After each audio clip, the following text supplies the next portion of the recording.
Hello and welcome. Today, I'll be reading the backstory of the new killer in DBD, The Artist. And yeah, let's just get right into it, okay? Carmina Mora was a gifted artist who carried the guilt of her young brother's death. Growing up, uh, growing up a coastal village in southern Chile, she sketched the sublime landscapes of Patagonia. Sitting outside, she painted dramatic forts while feeding the crows nested in the tree next to the house. Sorry. Uh, she grew up carrying the guilt of her mother's sudden departure. Her father blamed Carmina for her mother's abandonment, which added to her grief. She became the caretaker of Matthias, her little brother, despite still being a child herself. A year later, Carmina was painting with Matthias outside when the telephone rang. Her father remained in the yard, drinking his beer. Carmina rushed to the house to answer the phone and hung up a few seconds later. When she returned outside, Matthias was nowhere to be seen. She asked her father, but he had paid no attention to Matthias. She called the brother's name, looking for him everywhere. While searching, she saw a bright red coat floating on the narrow creek by the house. Matthias jagged.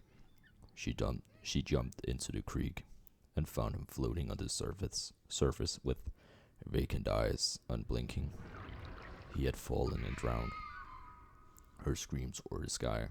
Oh, her scream toward the sky. Her father found Carmina sobbing on the creek's shore, clutching her brother's body in her arms. Uh, Surrounded by a murder of crows, her father snatched Matthias' body away from her, and she cried until her voice broke. The following morning, the world was cloaked in darkness. Her father did not say a word because he did not have to. Carmina knew it was all her fault.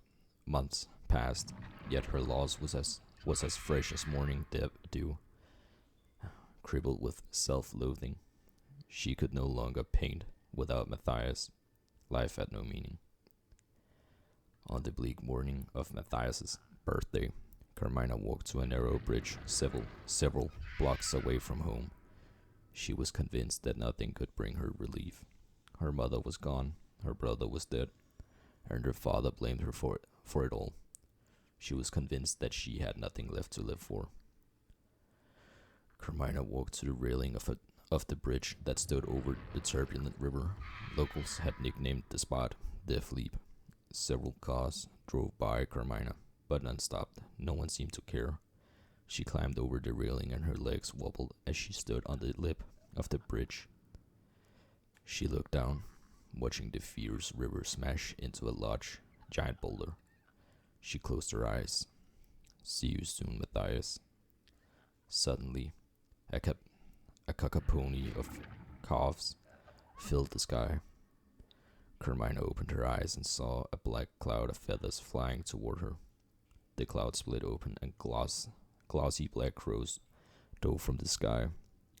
One landed on her shoulder and stared intently into Carmina's eyes, as if peering into her soul.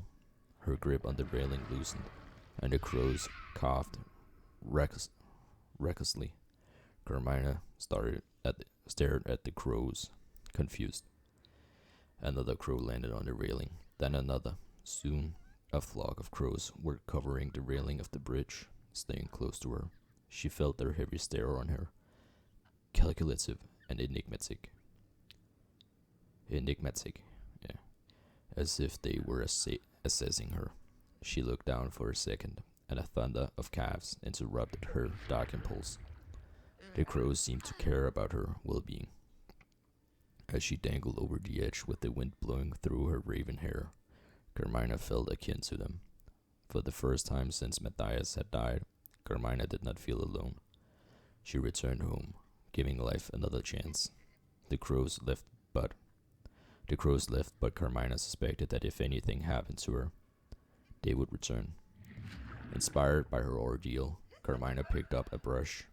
In the weeks that followed, she painted her experience using black ink to depict the death leap with a black cloud of feathers, the murder of crows that saved her life. The experience was transformative, and launched her signature black ink surrealist art. After several years, some color pierced the darkness, and this shift of medium expanded her art form. She painted large scale murals on busy street corners, designed grandiose costumes, and recited militant poetry. Carmina's art displayed local, intimate tragedies on a large scale, making them impossible to ignore, and everywhere she performed, crows followed. Her performance grew bold and drew the attention of artists who found her style invigorating. She grew, she grew close to a group of painters who understood her icona- iconoclastic vision. Her performances launched the large scale surrealist movement, which became a phenomenon. Her renown grew enough to attract the commission of a multinational enterprise, the VAG label, or the VAG label.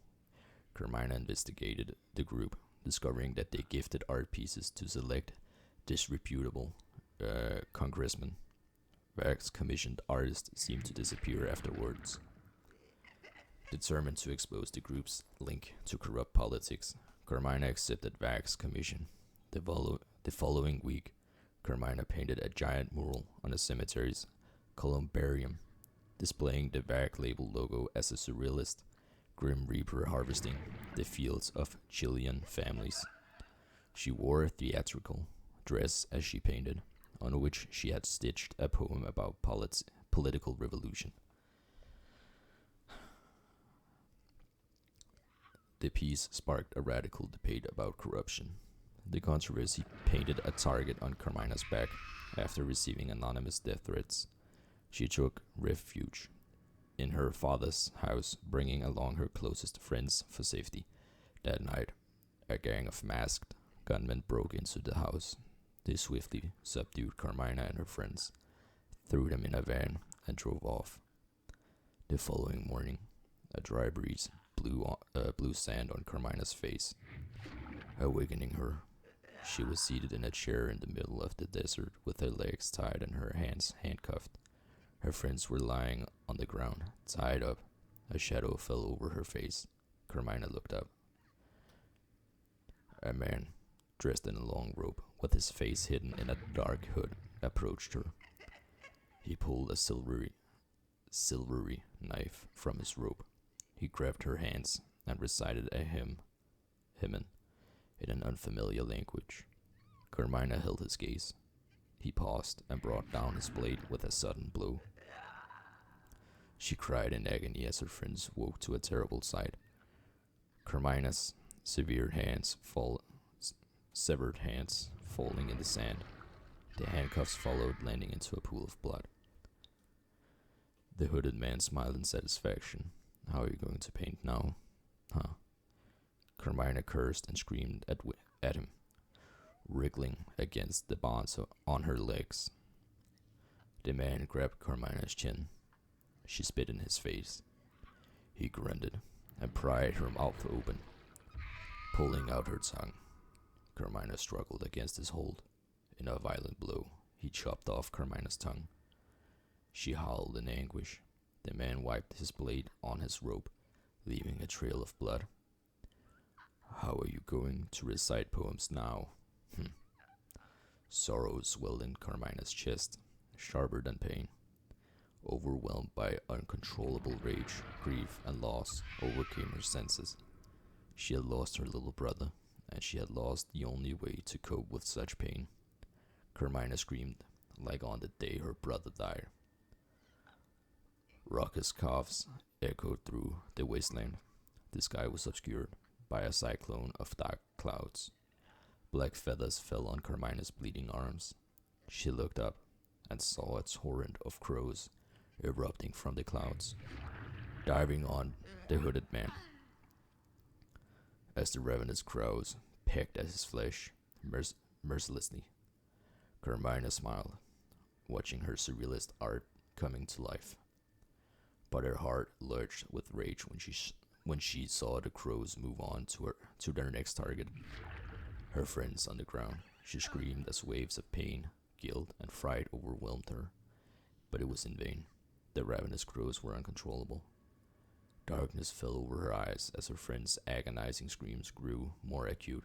Death was coming, and again, it was her fault. A deep, black fog engulfed her. So, that was the artist's backstory.